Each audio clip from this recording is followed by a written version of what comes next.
Anem amb l'últim punt del vídeo, que és el 4.6, el corrent elèctric. Molt bé. Hem de tindre en compte que el corrent elèctric, o simplement recordar algo que ja tots realment sabem, és que l'electricitat circula pels cables i pels aparells elèctrics en forma de corrent elèctric. No tots els materials permeten de la mateixa manera el moviment del corrent elèctric i per això podem distingir entre dos tipus de materials. D'un costat tenim materials conductors i uns altres, el contrari, serien els materials aïllants. Els materials conductors són els que condueixen bé el corrent elèctric. En general, tots els metalls són bons conductors. I, en canvi, els materials que són aïllants són els que no condueixen bé el corrent elèctric, com per exemple la fusta, el plàstic, la goma o el vidre són materials aïllants. Tots els aparells que funcionen amb energia elèctrica tenen el seu corrent elèctric i el seu circuit elèctric d'una manera interior. És el que anem a veure ara. Com és un circuit elèctric? Tots els aparells, com he dit, que funcionen amb energia elèctrica, ja siga perquè se connecten a un endoll o perquè tenen piles o bateries, presenten en el seu interior un circuit elèctric. El circuit elèctric està format per diversos elements que estan connectats entre si a través dels quals circula el corrent elèctric. I el que anem a explicar és cada un d'aquests components, quin és i com funciona. Primer de tot tenim l'interruptor, que és el que permet connectar o desconnectar l'aparell. A continuació, després tindríem el generador, que és l'aparell que proporciona l'energia, ja siga a través d'una pila o de la pròpia xarxa elèctrica. També tindríem els cables que condueixen l'electricitat per tot el circuit i, per últim, el receptor, que és l'aparell que transforma l'energia elèctrica en algun efecte útil per a nosaltres, ja siga llum, so, etc. Així tenim un dibuix de com funcionaria un model de circuit elèctric. Tenim que l'interruptor seria el clip. En el moment en què el clip entra en contacte amb el cable i amb la xinxeta o el metall que n'hi ha ahí on se subjecta, és quan començaria a funcionar, el clip se ficaria i se llevaria, no?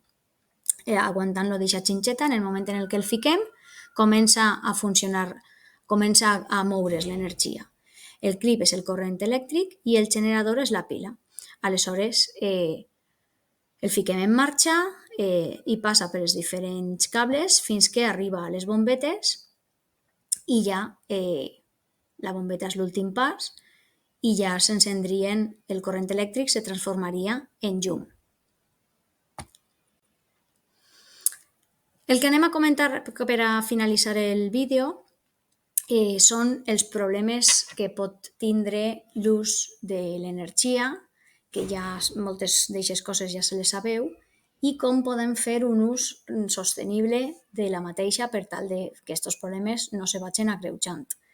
Els dos problemes més greus són l'esgotament dels recursos. Ja sabem que el carbó, el petroli o el gas natural han tardat milions d'anys a formar-se a partir de les restes d'éssers vius i com es tracta de fonts no renovables, finalment s'esgotaran. Aleshores, doncs hem de tindre una miqueta de precaució amb aquestes energies i sempre buscar, dins de lo possible, una font d'energia que siga renovable. I, d'un altre costat, l'altre problema que trobaríem seria la contaminació de l'atmosfera. Quan es cremen aquests combustibles fòssils que hem anomenat abans, el carbó, el petroli, emetem uns gasos a l'atmosfera o altres substàncies tòxiques que contaminen. El diòxid de carboni, per exemple, és un dels principals responsables del calfament global. I ja per últim, com podem fer un ús sostenible de l'energia? Fer un ús sostenible consisteix en utilitzar-la aprofitant els avantatges, però intentant evitar totes aquelles conseqüències negatives com les que hem anomenat abans. He de dir que moltes vegades el paper ja no està en nosaltres a soles, sinó també en els governs que haurien d'impulsar polítiques que reemplacen les fonts d'energia més abundants, les se reemplacen per fonts d'energia no renovables per a, com una mesura important per a intentar deixar de contaminar tant. Què és el que nosaltres podem fer? Doncs, primer de tot, estalviar energia, per exemple, aprofitant la llum del sol, desconnectant els aparells que no usem, etc. Més coses que podem fer: triar aparells electrodomèstics de baix consum que de vegades són un poc més cars, però permeten estalviar en la factura elèctrica. Quan vas a comprar aparells, has de buscar aquells que estan etiquetats com a electrodomèstics de baix consum per aquest motiu. 3. Què més coses podem fer? Usar, en la mesura de lo possible, energies que provinguen de fonts renovables. El quart és fer un ús correcte de la calefacció o de l'aire condicionat, per exemple. No és lògic passar molta calor dins de casa quan estem en hivern, ni tampoc que la nostra casa estiga sempre supergelada quan és estiu. Hem de controlar el grau de temperatura que fiquem en la casa.